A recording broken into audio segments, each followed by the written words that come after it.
교적 정체성과 역할, 그 중에서도 성령의 전우로서의 교회를 이렇게 살펴보고 있잖아요. 그래서 하나님의 의도하신 게 하나님이 거하실 장소로서 이 땅을 창조하셨고 성막을 만드셨고 성전을 만드셨고 또 교회를 새롭게 하셨다. 이 부분들을 좀 살펴봤잖아요. 그러면서 그게 이 땅이 되어졌건 아니면은 뭐 새하늘과 새 땅도 마찬가지겠죠.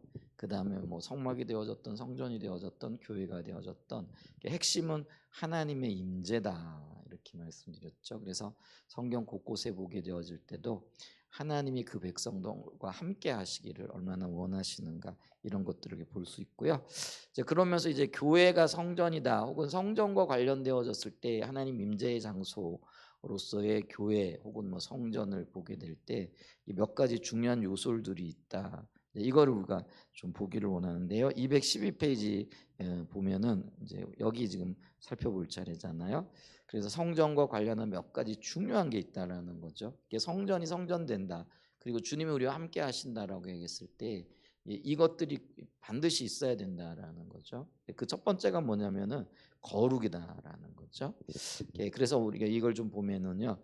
첫 번째 요소는 거룩이다라는 거죠.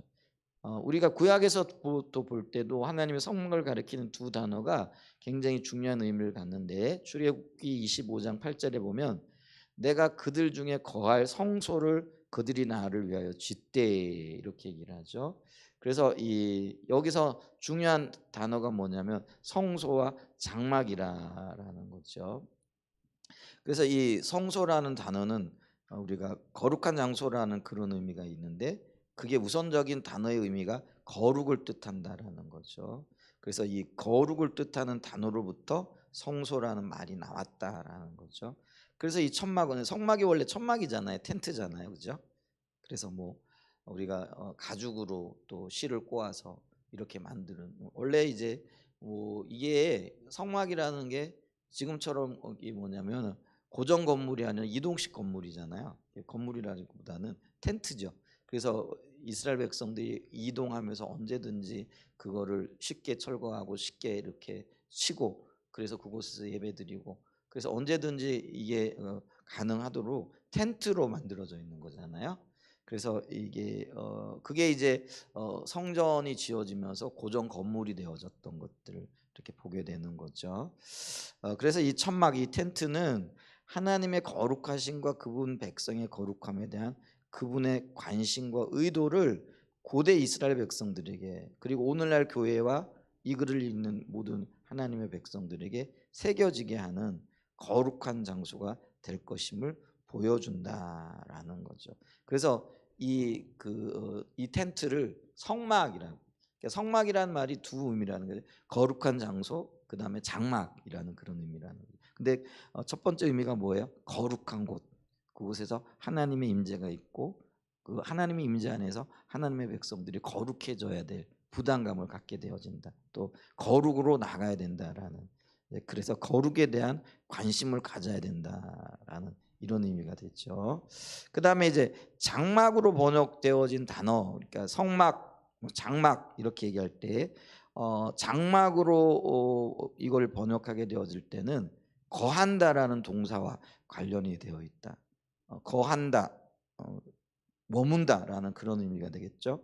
자, 이곳이 이스라엘 한가운데 있는 하나님의 거하시는 장소가 될 것임을 나타냅니다. 그래서 이 텐트가 어디에 쳐졌어요? 동서남북 이스라엘 백성들이 그 진인을 이룰 때 진영 가운데 12지파죠. 그러니까 이제 네 지파 그러니까 세 지파씩 네 군데 동서남북으로 이렇게 나눠 가지고 장막을 치게 그들의 집을 치게끔 돼 있잖아요. 근데 이 동서남북에 한가운데 뭐가 있는 거예요? 성막이 있게 되어지는 거죠. 근데 그거는 어떤 의미냐면 하나님이 그 백성들 가운데 거한다라는 의미가 있다라는 거예요. 그래서 장막으로서의 의미는 하나님께서 이 백성들 가운데 거한다, 머문다라는 그런 의미가 있다라는 거죠. 그래서 이곳이 이스라엘 한가운데 있는 하나님의 거하시는 장소가 될 것임을 나타낸다라는 거죠. 더 나아가 하나님은 이스라엘 땅 전체를 하나님의 처소로 의도하셨기 때문에 이제 그것이 가나안 땅에 들어가서도 가나안 전 지역이 하나님의 처소가 되어진다는. 그래서 왜 그 시편에도 보면은 이 땅이 하나님의 발등상이 된다라고 이렇게 얘기를 하잖아요. 그래서 하나님이 머무시고 하나님이 거처하시고 하나님이 다스리시는 곳이 되어진다라는 거죠. 그렇기 때문에 그곳에 무고한 피가 흐르지 않게 하는 등 거룩한 삶을 이스라엘 백성들이 요구하셨다. 그러니까 하나님이 거하시는 곳이기 때문에 거룩해야 된다라는 거죠. 왜냐하면 하나님이 거룩하신 분이기 때문에. 그래서 이 이스라엘 모든 백성들, 이게 이제 이스라엘 백성들을 얘기할 때는 교회와 관련되어져서 얘기를 해야 된다는 거예요. 오늘날의 관점에서는 이스라엘 백성들 그리고 가나안 땅이 교회와 관련되어진다는 거죠. 그렇기 때문에 오늘날 교회인 저와 여러분들에게도 하나님이 머무시고 거하실 처소로서 정결하고 거룩해야 할 것에 대한 요구를 받는다라는 것들을 기억해야 된다라는 거죠. 자, 고린도후서 6장만 하더라도 사도 바울은 거룩한 삶에 대해서 말하면서 교회가 하나님의 성전인 것을 상기시키십니다. 성전의 의미가 뭐예요? 하나님이 그곳에 머무신다.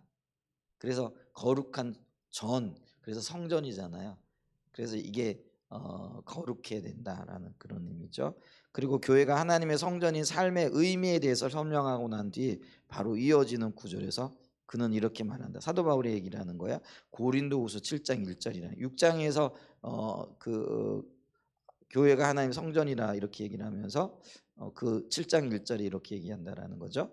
그런즉 사랑하는 자들아, 이 약속을 가진 우리는 하나님을 두려워하는 가운데서 거룩함을 온전히 이루어 육과 영의 온갖 더러운 것에서 자신을 깨끗게 하자. 이제 거룩과 관련되어지는. 그래서 성전이 하나님이 임재하시고 거하시는 곳이기 때문에 거룩한 곳이었듯이 교회도 하나님의 성전이기 때문에 거룩함을 요구받는다라는 거죠. 그렇기 때문에 하나님의 백성들은 거룩함을 온전히 이루어 육과 영의 온갖 더러운 것에서 자신을 깨끗게 하자, 해야 된다라는 것들을 우리가 볼 수 있는 거죠. 자, 그러면서 여기 보면은요, 우리는 거룩함에 관해서 앞에서 일부 살펴보았습니다. 하나님은 거룩한 분이십니다. 그렇기 때문에 우리도 거룩해야 합니다. 거룩함은 먼저 하나님의 은혜로서 하나님께서 우리를 거룩하게 구별하셨기 때문에 우리는 하나님의 거룩한 백성이 돼요.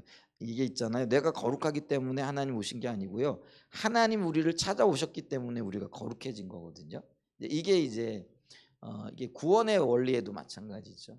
그러니까 우리가 행위가 온전하고 올바르기 때문에 구원을 받은 게 아니고요. 하나님이 은혜로 우리를 찾아오셨기 때문에 먼저 구원받고 구원받은 자녀로서 하나님을 기쁘시게 하기 위한 삶을 살아가는 게 그게 행위에 있어의 온전함이 되어진다는 거죠.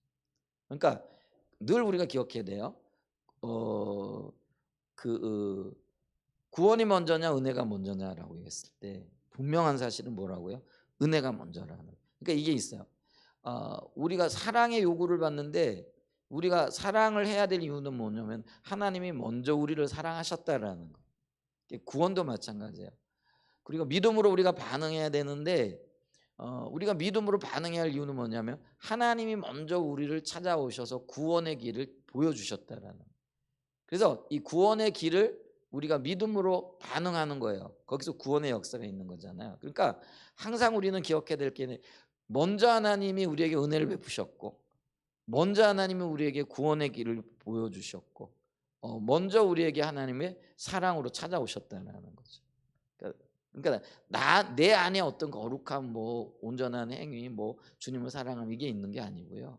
그러니까 그런데 하나님이 먼저 우리를 구원하시고 우리를 찾아오시고 사랑하셨기 때문에 그 사랑에 대한 혹은 구원에 대한 은혜에 대한 반응으로서 우리가 믿음으로 반응해야 되는 이제 그런 그 책임을 진다. 그리고 의무를 지게 되어진다라는 것들을 기억해야 됩니다. 먼저 하나님이 우리를 거룩하게 구별하시기 때문에 우리가 거룩한 백성으로 구별되어진다라는 거죠. 자, 오늘날로 말하면 하나님께서 예수님의 십자가와 부활을 통해 구속을 성취하시고 예수님을 믿는 우리의 죄를 사하시고 우리를 하나님께 속한 거룩한 백성으로 삼으셨기 때문에 우리는 거룩합니다. 동시에 이제 우리는 하나님 우리와 함께 하시기 위해 거룩한 삶을 살아야 됩니다. 이게 이제 하나님 우리를 거룩하신 게 먼저예요. 그렇기 때문에 거룩하신 하나님을 따라가기 위하여 우리가 거룩한 삶을 살아야 된다라는 그런 논리가 형성되어진다라는 거죠.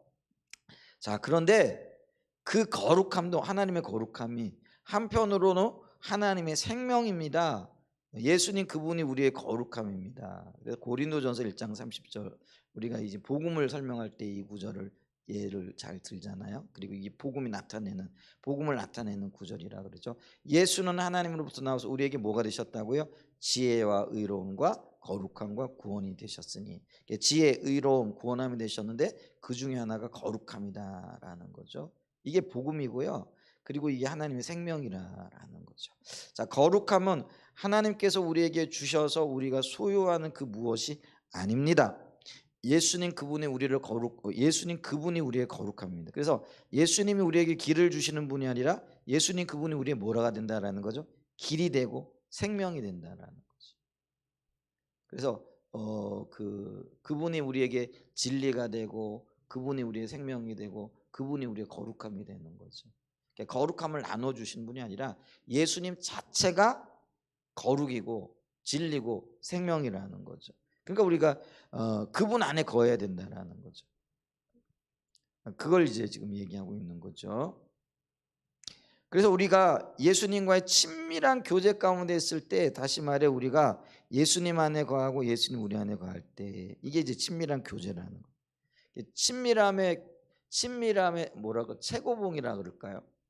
가장 친밀함이 뭐예요? 그게 연합이고 온전한 연합이잖아요.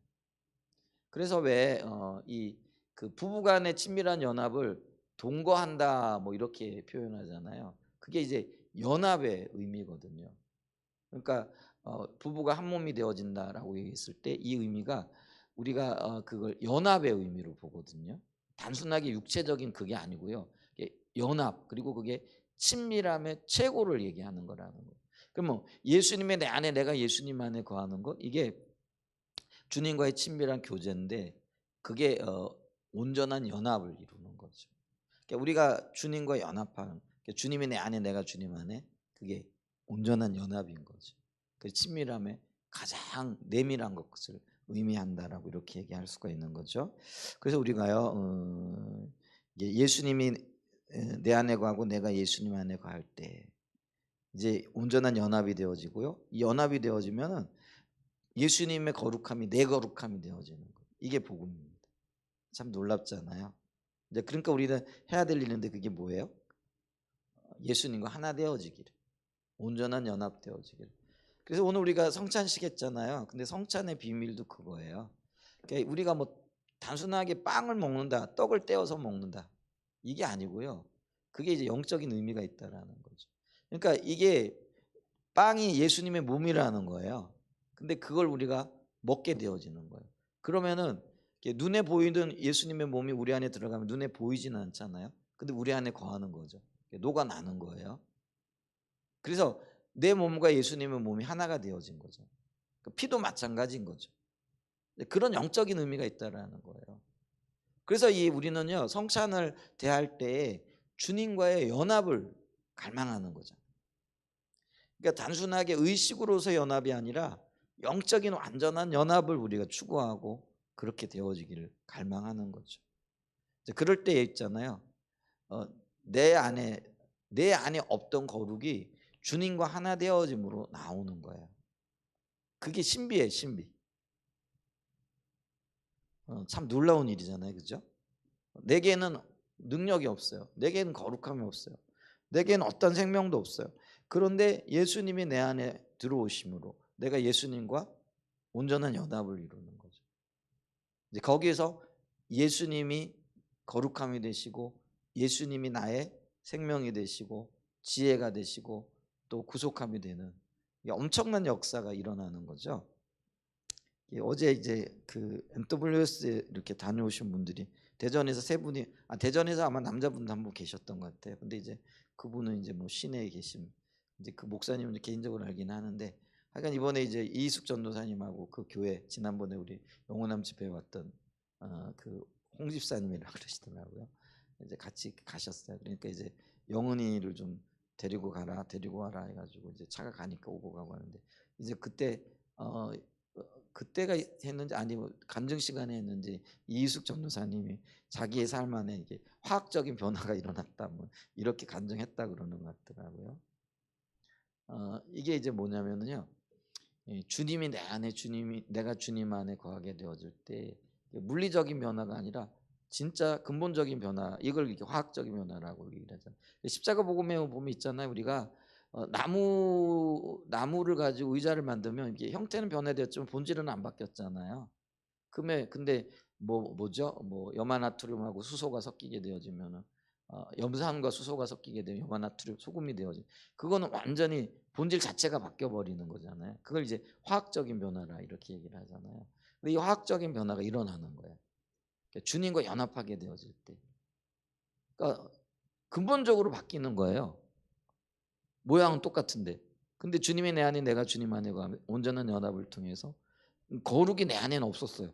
근데 예수님이 내 안에 거하시면서 거룩이 나오는 거예요. 그래서 예수님이 내 거룩이 되어지는 거예요. 생명이 되어지는 거고. 엄청난 역사죠. 이제 그런 일들이 있게 되어진다라는 거죠. 자, 그럼 여기 우리가 예수님 안에 거하고 예수님 우리 안에 거하실 때 그분이 우리의 거룩함이기 때문에 우리가 거룩합니다.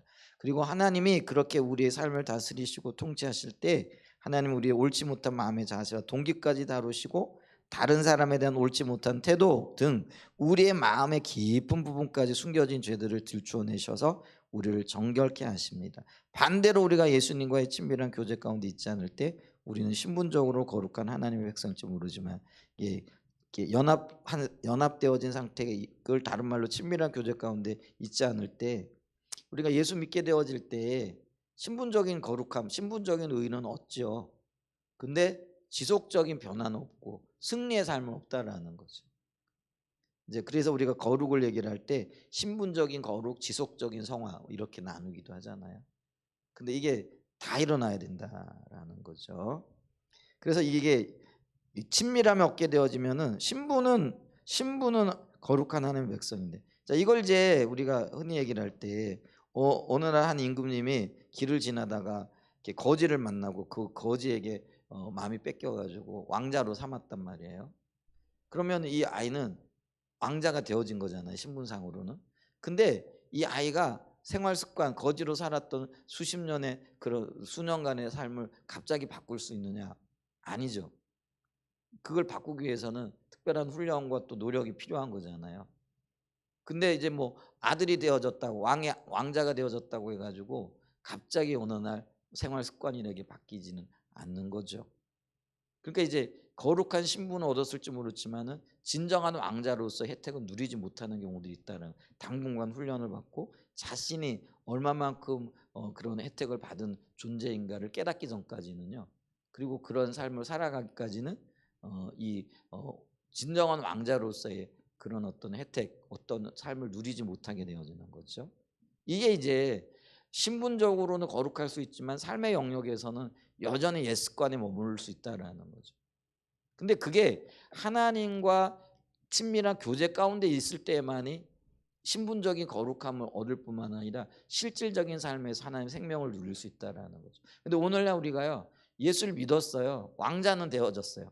근데 여전히 옛 습관, 옛 생활, 옛 모습을 그대로 유지하는 경우들이 너무 많다라는 거예요. 근데 이거는요, 하나님과의 친밀한 교제를 통해 주님과의 연합을 통해서만이 이루어질 수 있는 과업이고 어떤 열매가 되어진다라는 것이잖아요.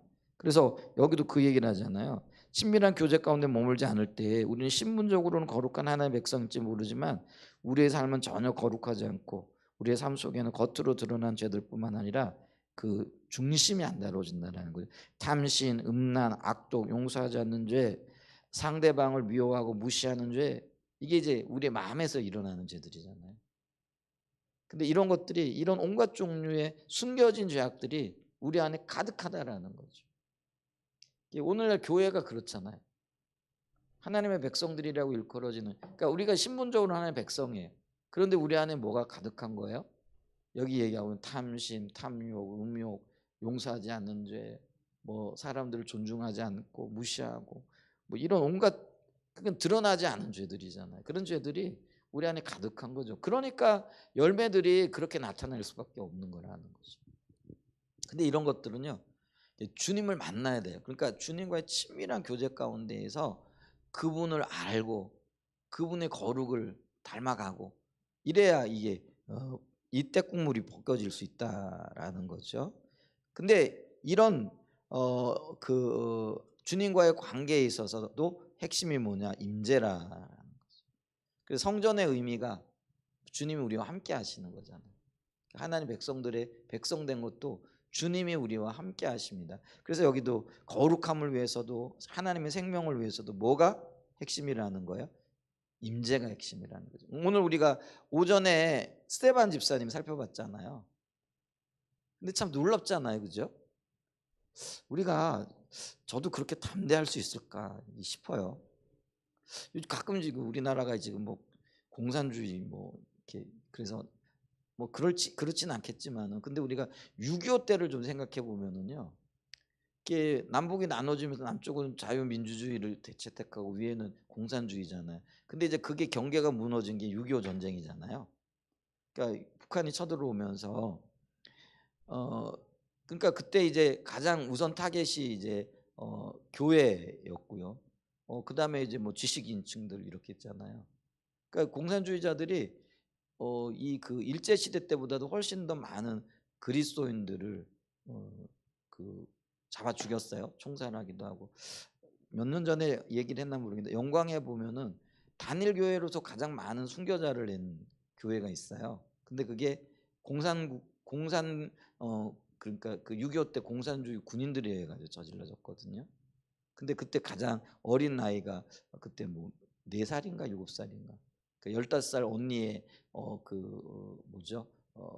그 등에 이렇게 뭐죠? 그 엎혀가지고 순교당한. 그게 총알도 아깝다고 그냥 바닷물에 빠뜨려 버려요. 거기가 이제 영광의 바닷가더라고요. 그 염산교회, 교회 이름이 염산교회였. 영광교회인가 염산교회인가? 염산교회죠. 갔더니 제 아내하고 어린이 전도회에서 일했던 간사님이 그거 사모님이더라고요. 그래가지고 그래 만나가지고 반갑게 인사했던 경험이 있는데 지방에서 갔을 때 그런 거죠. 근데 있잖아요. 이 땅이 공산화되면 그런 일이 비일비재하게 일어날 거예요. 근데 그 일들을 우리가 이게요 목사님에게만 그런 일이 일어나는 게 아니고요.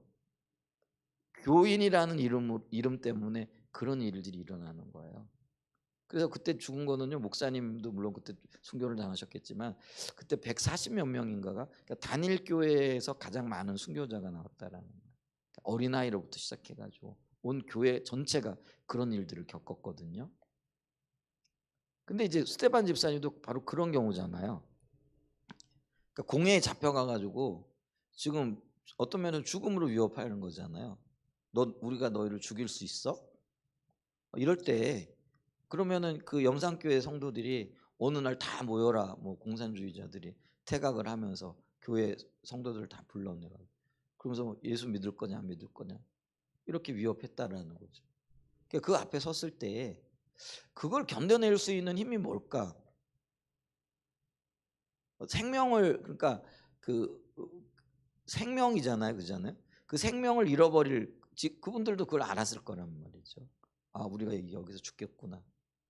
알았을 텐데, 나 안 믿겠다 그러면 살아날 수도 있었을 거고, 또 공산주의자들이 그걸 유도했을 거고, 그리고 여기 오늘 공회 그 사내들인 공회 회원들도 스데반에게 기대했던 게 그거잖아요. 안전하겠다고 해라. 나 여기서 포기하겠다고 얘기해라. 나 예수 안전하겠다고 얘기해라. 그거 요구하는 거 아니에요? 근데 누군가가 저한테요. 예를 들면 지금 뭐 공산화 될 일은 없겠지만 공산화 돼가지고 공산군이 와가지고 교회 문 닫아라. 안 믿으면 죽인다. 안 믿으면 아니라 믿으면 죽인다. 이랬을 때 과연 저도 이 스테반 집사님처럼 이 영산교회 그 수많은 성도들처럼 생명을 이렇게 기꺼이 버릴 수 있을까? 가끔 그 생각을 깊이는 안 해봐도 한번 해보거든요. 근데 이게 쉽지 않은 거예요. 정말 그럴 수 있을까? 근데 이들은 하거든요. 어떻게 했을까? 그 핵심이 뭐였어요? 아까 얘기했잖아요. 얼굴이 천사의 얼굴 같았더라. 그게 주님의 임재의 증상이잖아요. 그러니까 하나님이 그들과 함께 하셨다. 그러니까 저는 그 마지막 순간에 그 영산교회 그 어린아이부터 시작해가지고 140여 명, 150여 명, 제가 정확하게 기억은 안 나는데, 그러니까 그 일제 시대 때 제합리교회에서 순교했던 성도들이 120몇 명이에요. 한꺼번에 왜 교회 가둬놓고 불질러 3.1절 3.1 운동하고 그러니까 그 화성에 있는 제합리에 있는 제합리교회 감리교회요. 거기다가 일본 군인들이 일본 순사들이 성도들 다 모아놓고는 그리고는 문에 목질을 해버린 거예요. 못 나가게. 그리고 거기다 불 질러가지고 그때 순교 당하신 분들이 120몇 명이에요. 근데 이 염산교회는 6.25 때 그보다 훨씬 많았어요. 제가 기억이 잘 안 나는데. 근데 한결같이 순교를 당하거든요. 근데 그때 저는요, 이게 하나님의 임재가 있었다고 봐요. 하나님의 임재가 함께하니까 두려움이 걷히는 거예요. 죽음에 대한 공포도. 그러니까 우리 장담 못해요. 그러니까 지금 상태로서는 너 믿을래, 믿고 죽을래, 안 죽고 살래 그러면은 이게 장담 못할 일이라는 거예요. 근데 하나님이 그때 은혜를 베푸시는 거예요. 그 가장 큰 은혜가 뭐라고요? 임재로 함께 하시는. 그러면은요, 죽음과 공포. 스테반 집사님 아까 제가 오전에 그 얘기를 했던 거잖아요. 하나님이 임재하시니까 그 임재가 느껴지니까 죽음의 공포보다도 그 임재의 영광이 훨씬 더 크게 느껴지는 거예요. 그러니까 기꺼이 생명을 내놓을 수 있는 거예요. 그러니까 임재가 생명이에요. 아멘. 그러니까 오늘날 우리는 뭐 삶의 여러 사소한 일들 혹은 뭐 큰 일들, 환경들이 여러 가지 어려운 일들을 만나지만 하나님이 우리와 함께 하신다라는 그 임재 의식, 그리고 그 임재를 느낄 수 있어야 돼요. 그러면 그 문제, 환경의 어려움 아무것도 아니에요. 그런 은혜가 있기를 축복합니다. 그래서 결국은 뭐가 핵심이라는 거예요? 임재가 핵심이라는 거죠. 그래서 출애굽기 29장 43절이 이렇게 얘기를 한다는 거죠. 내가 거기서 이스라엘 자손을 만나리니 내 영광으로 말미암아 회막이 거룩하게 돼. 자, 이스라엘 자손을 만난다. 이게 임재잖아요. 함께 하는 거, 만나주는 것. 그죠? 참 놀라워요. 내 영광으로 말미암아. 그래서 주님이 만나는 곳에 이 영광이 임재의 현상이잖아요. 나타나는 거죠. 참 그런 은혜가 있기를 축복합니다. 아멘. 그래서 하나님의 임재 안에서 우리는 하나님을 만나고 하나님의 사랑과 은혜와 십자가와 부활의 승리와 하나님의 비전과 목적을 더 깨닫게 됩니다. 그리고 그것은 우리의 삶에서 회개와 결단과 하나님을 향한 헌신과 하나님의 목적을 위한 기도로 연결되어집니다. 이 모든 것들은 거룩함을 위해 필수입니다. 그래서 성전의 제일 요소가 뭐라고요? 거룩이라는 거죠. 그 다음에 이제 제2 요소가 뭐냐면 예배. 그러니까 성전에서 일어나는 일이 뭐예요? 구약 시절에는 그게 번제를 드리는 거잖아요. 근데 번제가 바로 예배 행위잖아요. 그러니까 오늘날 우리 신약교회는 우리가 예배라고 얘기를 하는데 특별히 찬양과 경배 드려지는 공간이 바로 성전이라는 거죠. 교회라는 거죠. 특별히 공적인 예배라는 거죠. 우리 그러니까 개인적인 회막 말고 공동체가 함께 모여 예배드리는 이걸 이제 우리가 공예배, 이렇게 공적인 예배라고 이렇게 얘기를 하잖아요. 근데 이 성전의 기능 혹은 성전에 있어서 필수적인 요소가 이런 역할들이 되어져야 된다는 거죠. 그래서 우리는 예배를 통해 가지고요 주님께 나가고 그곳에 주님을 만나고 힘을 얻는 겁니다. 아까 이 거룩도 나오지만 예배를 통해 가지고 주님을 만나며 임재를 누리고 그곳에서 거룩한 삶의 열매들이 나타나게끔 된다는. 성전에서 없어서는 안 될 가장 중요한 요소 중에 하나가 예배 행위라는 거죠. 우리가 부지런히 모이기를 애쓰고 힘쓰잖아요. 그러니까 교회에서도 가장 중요한 일 중에 하나가 뭐예요? 예배예요. 그러니까 나가서 복음도 전해야 되고 삶도 살아야 되고 선교적인 삶도 살아야 돼. 근데 이 모든 것들이 어디에서부터 나오는 거예요? 예배에서부터 나온다는 거죠. 자, 그래서 여기 보세요. 자, 교회가 하나님의 성전이라는 말은 예배와 깊은 관련이 있습니다. 구약에서부터 성전의 한 가지 매우 중요한 역할은 하나님께 예배 드리는 장소였기 때문입니다. 고린도후서 6장의 배경에 포함된 출애굽기 29장에 나오는 성막에, 그러니까 고린도후서 6장이 뭐냐면은 그 하나님이 성전, 그러니까 우리 안에 거하신다라는 거죠. 근데 이 말의 그 배경에는 출애굽기 29장이 있다라는 거야. 근데 그 출애굽기 29장에 보게 되어지면은 이 성막 성전에 대한 구절이 예배와 관련되어져서 나온다, 그런 얘기예요. 그래서 여기 보세요. 출애굽기 29장 42절에 보면은, 출애굽기 29장 42절에 보면은, 이는 너희가 대대로 여호와 앞 회막문에서 늘 드릴 번제라. 대대로 여호와 앞 회막문에서 어떻게 해요? 늘이라는 건 항상이라는 거잖아요. 항상 드릴 번제라. 근데 이 번제가 뭐예요? 구약에는 예배를 번제로 표현을 하는 거잖아요. 오늘날 우리 이걸 번제가 예배 행위를 얘기를 하는 거죠. 그래서 이 번제를 드릴 때 하나님이 그들을 만나 주시겠다라는. 그러니까 오늘날 신약교회는 뭐냐면 예배 드릴 때 거기서 뭐라는 거예요? 너희와 만나고 내게 말하리라, 이렇게 얘기를 한다는 거죠. 자, 위에서 살펴본 것처럼 신약에는 두 종류의 하나님의 성전이 있습니다. 두 종류의 하나님의 성전. 이걸 이해하는 것도 중요하겠죠. 하나는 각 개개인의 성도입니다. 그래서 각 성도의 개인적 예배도 중요하죠. 그러니까 주님이 우리 안에 오셨잖아요. 각자의 몸을, 각 사람의 몸을 성전 삼고 와 계시다라는 거예요. 그래서 우리가 한편으로는 각 사람 한 사람 한 사람이 거룩한 성전이에요. 왜요? 주님이 우리와 함께 하시기 때문에 그렇다라는 거죠. 그러나 신약 성경은 교회라는 건 공동체를 얘기하잖아요. 그러니까 건물 이전에 믿음의 사람들이 모인 공동체를 교회라고 얘기를 하는데, 이 교회가 하나님의 성전인 것을 강조하고, 그러니까 공동체로서의 교회를 강조하고 있다는. 그러니까 교회를 개인 교회, 그러니까 표현해 주네. 그 성전을 개인의 성전, 각 사람이, 그죠? 그다음에 또 하나는 뭐예요? 각 성전인 사람들이 모여서 공적으로 모인 공동체, 이것도 교회라 혹은 성전이라 이렇게 강조한다라는 거예요. 이제 그 얘기는, 그래서 우리가 구약 시대이건 신약 시대이건 구원을 얘기할 때는요, 개인의 구원 이전에 공동체의 구원을 얘기를 해요.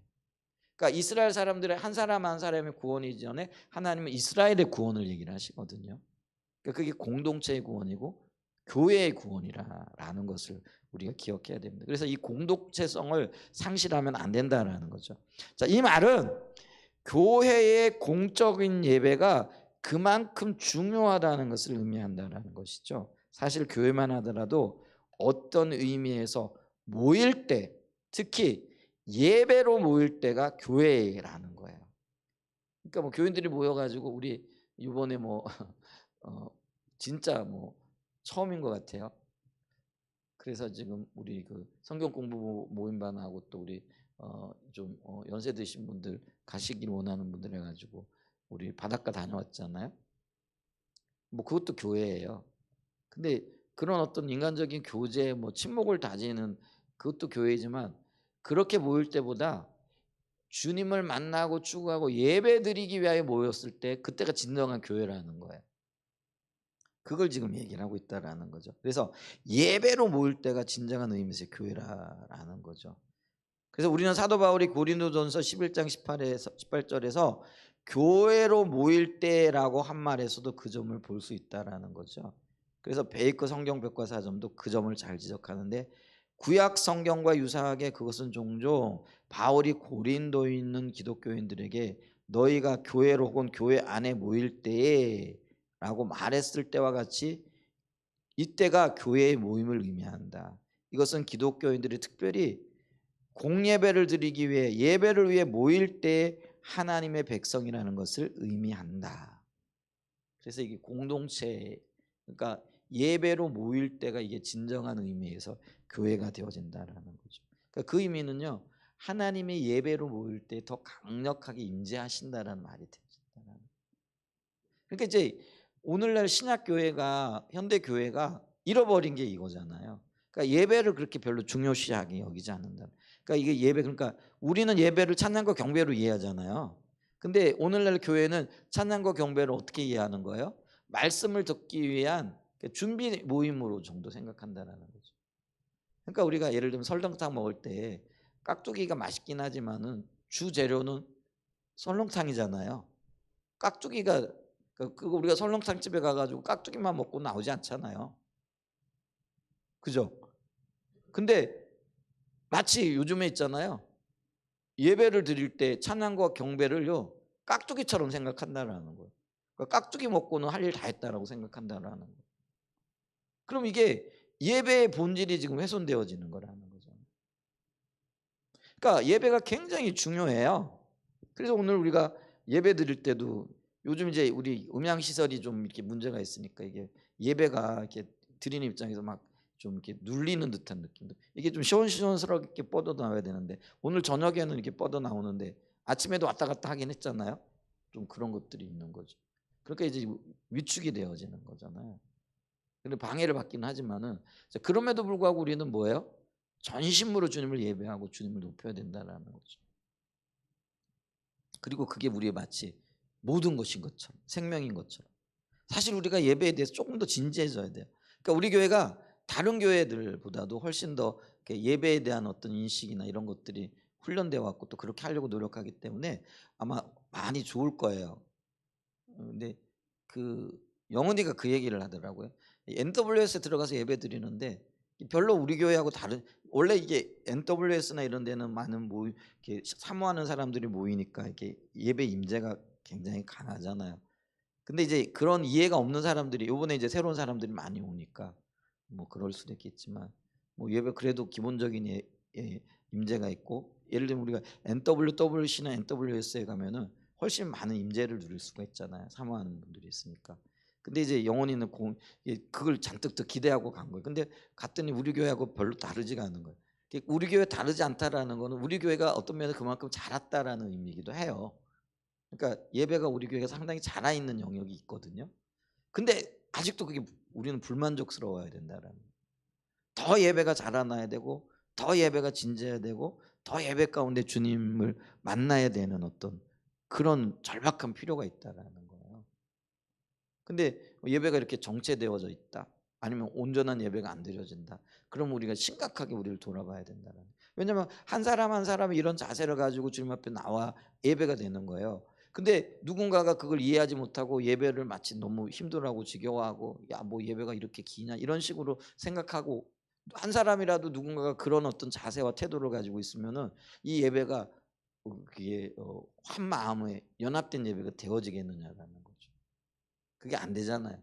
그러니까 우리는 꾸준하게 이렇게 해가야 되는 거죠. 이게 이제 보니까 이제 예배가 조금 힘든 게 공간도 좀 넓잖아요, 우리가. 이 공간에 뭐 사람이 가득 차 있으면 훨씬 수월할 거예요. 훨씬 더 신나고. 근데 이제 공간은 넓은데 사람은 이제 또 그렇게 많지 않으니까. 그럼에도 불구하고 저희 교회 예배가 많이 잘한 것 같아요. 감사해요. 근데 더 자라나야 된다라는 거죠. 그러기 위해서는 목회자인 저도 그렇고 특별히 찬양 인도자들 또 찬양 팀들은요 더 이렇게 좀 민감하게 깨어 있어야 될 필요가 있다라는 거죠. 부담감을 주자는 게 아니라요. 그게 우리가 가야 할 길이라는 거예요.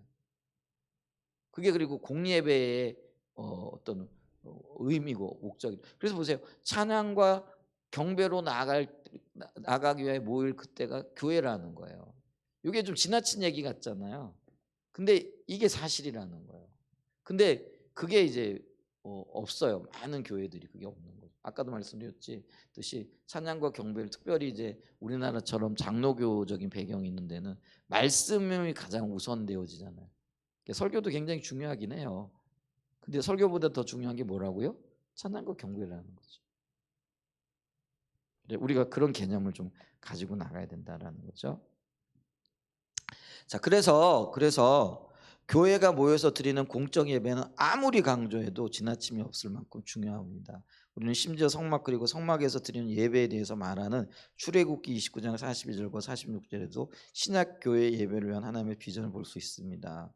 자, 요 29장 42절과 46절을 이렇게 좀 정리해 가지고 이렇게 1번 하나님은 하나님의 백성들 가운데 영광으로 임하기 원하십니다. 두 번째 하나님은 하나님의 백성들 가운데 거하기 원하십니다. 세 번째 하나님 하나님의 백성들 가운데 운행하기 원하십니다. 네 번째 하나님 하나님의 백성들을 만나주기 원하십니다. 다섯 번째, 하나님은 하나님의 백성들에게 말씀하시고 그들을 인도하기 원하십니다. 자, 이게 하나님의 의도라는 거예요. 그러면 이런 하나님의 의도가 되어지기 위하여 빌립보서 3장 2절에 보면은요, 216페이지로 넘어갑니다. 3장 3절에 하나님의 성령으로 봉사하며 그래서 예수로 자랑하고 육체를 신뢰하지 않은 우리가 곧 진정한 할례파라, 이렇게 얘기를 하면서요, 이 부분을 이렇게 세 가지로 압축을 해요. 그래서 우리의 예배가 성령에 의한 예배가 되고 하나님이 의도하시고 하나님이 주시길 원하신 예배가 되어지려면 이 다음에 세 가지가 되어야 한다는 거예요. 그게 뭐예요? 첫 번째가 우리의 예배가 철저하게 성령의 인도를 따르는 예배여야 된다는 거죠. 스데반 집사님이 성령의 인도를 따랐던 거죠. 두 번째 뭐예요? 성령의 조명과 예배. 그러니까 조명이라는 게 뭐예요? 깨닫게 하시는 거잖아요. 성령이 비춰주시고 깨닫게 하는 예배가 되어져야 된다는 거예요. 그 다음에 세 번째 뭐예요? 성령의 능력이 역사하시는 예배. 그러니까 성령 충만해도 내적인 충만과 외적인 충만이 있잖아요. 그러니까 내적인 충만은 조명과 관련되어지겠죠.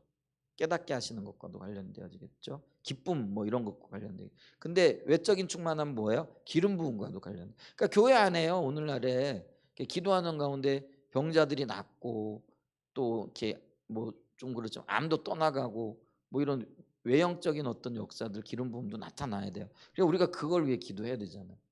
그러니까 이제 늘 기도하는 거죠. 뭐 기도하면 하나님 어떤 형태로든 고쳐 주시죠. 그런 역사가 있어야 되겠죠. 그래서 성령의 능력이 역사하기 위해서 이게 언제 일어나느냐면은 이제 기도 사역 시간. 근데 이 기도 사역이요 참 쉽지 않은 거죠. 시간도 제약을 좀 받고요. 그다음에 처음 오는 사람들 입장에서는 도대체 이놈의 교회는 뭐 이상하게 예배드린다, 뭐 이렇게 할 수도 있는 것들이 있잖아요. 이제 그런 것들도 그래서 쉽지 않아요. 그래서 이 많은 사람들이 우리 성교회에 대해서 시비를 걸어온 이유 중에 하나가 뭐냐면은 성령 사역과도 관련이 되어진다. 근데 이제 우리가 성령의 인도를 따라 예배드리기 위해서는 성령의 기름 부음이 강력하게 나타나야 되잖아요. 근데 그 성령의 기름 부음이 강력하게 나타나기 위해서 성령이 일하실 장을 마련해 드려야 되잖아요. 그 장이 그게 언제예요?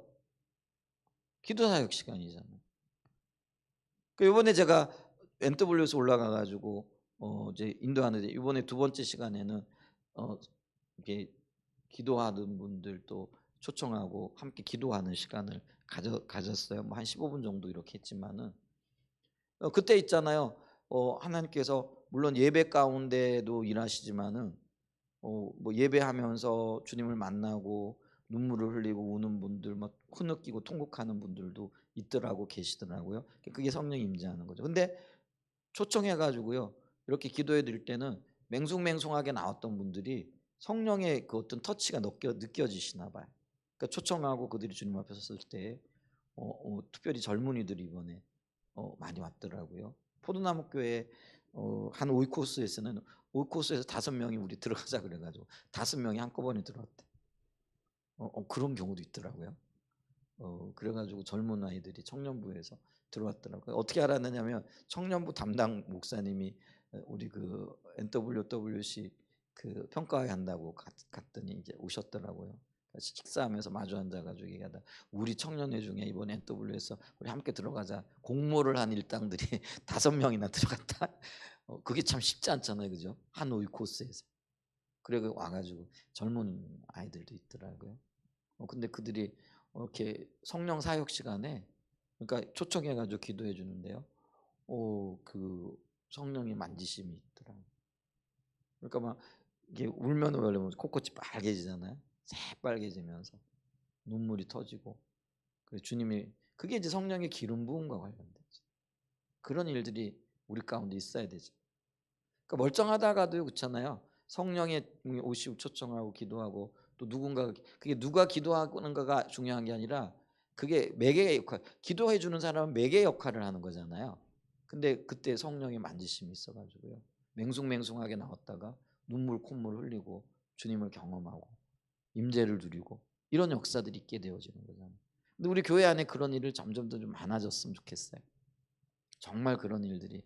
그래서 성령의 통치를 받고 그 기억하고 계시다라는 그것을 깨닫고 행복하잖아요. 주님이 나와 함께 하신, 성령이 나와 함께 하신다면. 그래서 성령의 능력이 역사하시는 예배가 되어져야 된다라는 거죠. 아멘. 자, 그다음에 요거 좀 넘어가요. 시간이 좀. 그다음에 이제 219페이지 넘어가면은 조금 띄어서 세 번째가 뭐냐면, 세 번째 요소가 성전에서 어떤 일들이 일어나야 되느냐면, 예배 중에 하나님의 얼굴을 구하는 자리에 서야 된다는 거죠. 자, 여기 하나님의 성전과 관련해서, 예배와 관련해서, 더 나아가 우리의 신앙 전체와 관련해서 가장 중요한 요소 중 하나는 뭐예요? 하나님 얼굴을 구하는. 그러니까 얼굴을 구한다라는 건 뭐예요? 하나님만이 목적된다라는 그런 의미잖아요. 그러니까 하나님이 목적되면은요, 다른 모든 것들이 내려지게 돼요. 하찮게 느껴지는 거죠. 그러니까 사도 바울이 하나님만이 목적되어지니까 육체에 관련되어진 것들이 배설물처럼 느껴지잖아요. 그 빌립보서에서 그가 뭐라고 얘기해? 내가 히브리인 중에 히브리인이고 베냐민 자손이고 내가 누구의 문화에서 자랐고 뭐 종교적인 열정과 열심으로 흠이 없고 뭐 이런 얘기 쭉 하잖아요. 그러다가 그가 뭐라고 얘기를 해요? 내가 하나님을 만났더니 그 모든 것들이 오히려 배설물일 뿐만 아니라 하나님을 찾는 곳에 해가 되어지더라는 거예요. 방해가 되어지더라는 거예요. 그래서 내가 이 모든 것들을 버렸노라 이렇게 얘기를 하잖아요. 그러니까 얼굴을 구하게 되어지면은 그렇게 소중하던 것들이 아무것도 아닌 것들이 비춰지고 깨닫게 되어진다라는 거예요.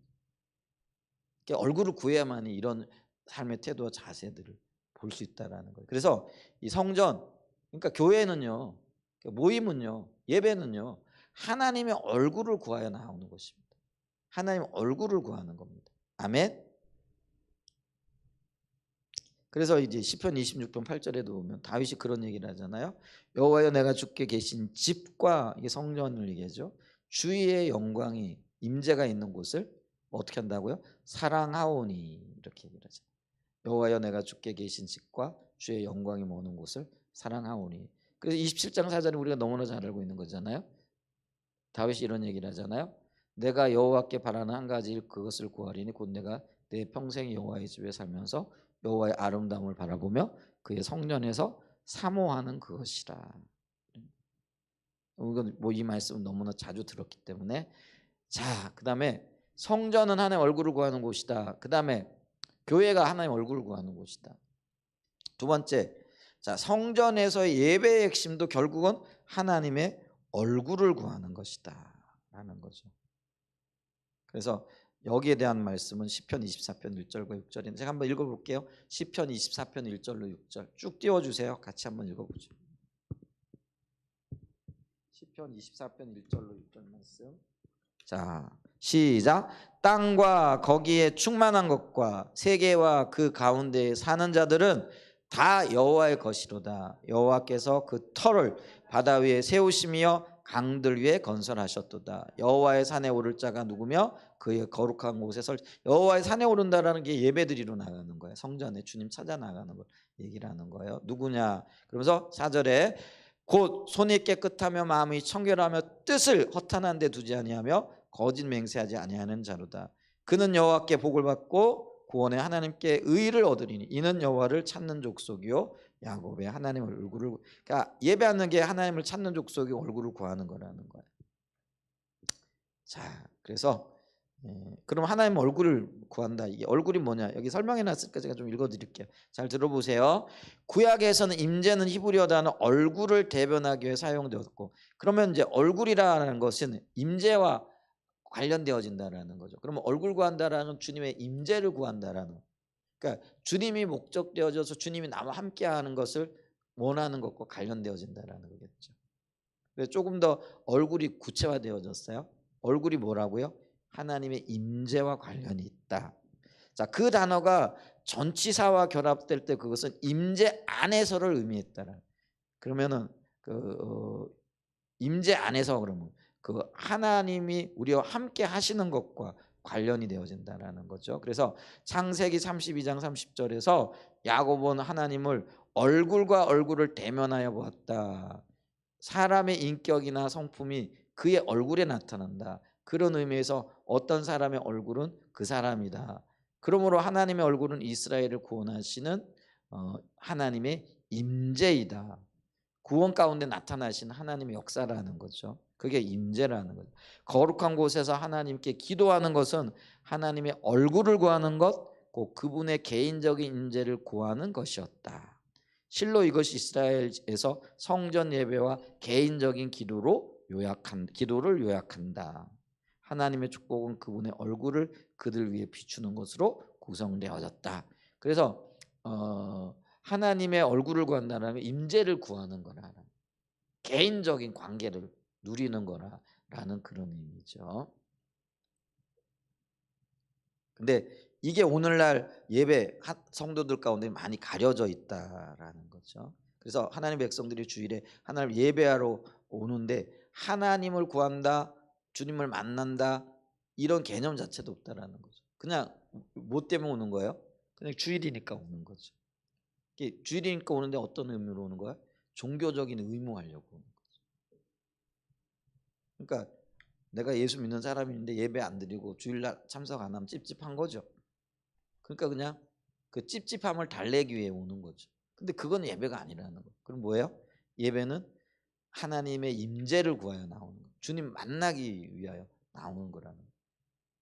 그런데 그 만남이 구체적으로 어떻게 나타나요? 말씀이 깨달아지고 주님의 의중과 의도가 비춰지고 내가 이렇게 살아서는 안 되는데 하는 것들이 보여지는 거예요. 그게 임재예요. 그리고 그게 주님을 만나는 거예요. 아멘. 오늘 우리 예배 가운데 그런 게 있으셨나요? 이 시간에 내가 주님의 얼굴 구해야 되겠는데 구하는 자리로 가야 되겠는데 하는 것들이 이렇게 마음속에서 올라오면 그게 내가 주님이 나를 만나 주신 거예요. 근데 그런 마음이 없이 아무 생각 없이 앉아와 있는 거죠. 종교적 의무 행하로. 그러니까 와가지고 앉아가지고 뭐 하는 게 뭐 평가하는 거야. 오늘 목사님 뭐 설교가 기니 짧으니 말씀이 좋네 나쁘니. 오늘 성가대 뭐 찬양이 좋으니 나쁘니 음이 틀렸니 이런 거. 아니 주님의 얼굴을 구하여 나오면 성가대 그 좀 뭐 전문가들도 아닌데 우리 다 뭐 표현이 그래요. 용사 도찐이 개찐이잖아요, 그죠? 뭐 노래를 잘하면 얼마나 잘하겠어요. 그냥 성가대로 구변대를 서는데 틀릴 수도 있는 거지 뭐, 그잖아요. 근데 그게 뭐가 뭐 문제가 되겠어요. 그잖아요. 근데 평가적으로 나와 있으니까 오늘 성가대가 찬양이 어떻고 뭐 좋은 곡이니 나쁜 곡이니 뭐 이런 생각이나 하고 있는 거죠. 그러니까 주님을 못 만나는 거예요. 그게 예배가, 그게 예배자의 마음의 자세가 지금 틀어져 있다라는 거죠. 자, 우리 또 마지막으로 하나님의 얼굴을 구하는 곳에는 반드시 하나님 임재가 함께 하신다. 이게 우리의 소망이잖아요. 아멘. 그래서 너희가 온 마음으로 나를 구하면, 이게 얼굴 구하면 나를 찾을 것이요 나를 만나니라. 약속이잖아요. 역대상 28장 9절에 다윗의 유언이잖아요. 내 아들 솔로몬아 너는 내 아버지 하나님을 알고 온전한 마음과 기쁜 뜻으로 섬길지어다. 여호와께서는 문 마음을 감찰하사 모든 사상을 아시나니 내가 저희를 찾으면 만날 것이요 버리면 저가 너희를 영원히 버리시리라. 호세아 3장 6절입니다. 호세아 3장 6절에도 그러므로 우리가 여호와를 알자 힘써 여호와를 알자 그의 나타나시면 새벽빛같이 어김없나니 비와 같이 땅을 적시는 늦은 비와 같이 우리에게 임하시리라. 여호와를 알자 힘써 여호와를 알자. 이게 하나님을 찾자 온 힘을 다하여 하나님을 찾자라는 그런 의미라는 거예요. 아멘. 그래서 하나님을 찾았던 대표적인 사람이 누구예요? 모세라는 거죠. 그랬더니 하나님 만나주시는 거죠. 그러니까 모세가 구했던 거는 하나님 얼굴. 그래서 모세는요 보는 눈 듣는 게 깨닫는 마음을 구했거든요. 그래서 하나님을 만나고 하나님이 비춰주시는 그걸 구했다라는 거. 근데 이스라엘 백성들은 그냥 당면한 문제들만을 해결해 주길. 그러니까 하나님이 그들에게 보는 눈 듣는 게 깨닫는 마음은 안 비춰주셨대요. 안 주셨다라고 하잖아요. 그러니까 무엇을 찾는가 무엇을 구하는가에 따라 결과가 달라져요. 오늘 우리가 무엇을 구해야 될까? 자, 출애굽기 33장 15절에 보면은 자 보세요. 출애굽기 33장 15절 잘 우리가 읽어보는 일이죠. 모세가 여호와께 아뢰되 주께서 친히 가지 아니하시거든. 우리 이곳에 올려버렸지만 여기서 주께서 친히 가지 아니하시거든. 이게 바로 주님의 임재를 얘기한다고 여러분 얘기 들었잖아요. 주님의 얼굴을 얘기하는 거예요. 주님의 얼굴을 우리 가운데 주의 얼굴을 빛을 우리에게 비춰주세요. 비춰주지 아니하시려거든 우리를 이곳에서 올려보내지 마세요. 모세의 기도 제목이 그거였다라는 거죠. 오늘 저와 여러분들의 기도 제목이 모세와 같이 주님의 얼굴을 구하는, 그래서 예배의 가장 핵심적인 요소, 성전의 가장 큰 기능 중에 하나가 공적인 예배를 드릴 때에도 뭐를 해야 된다고요?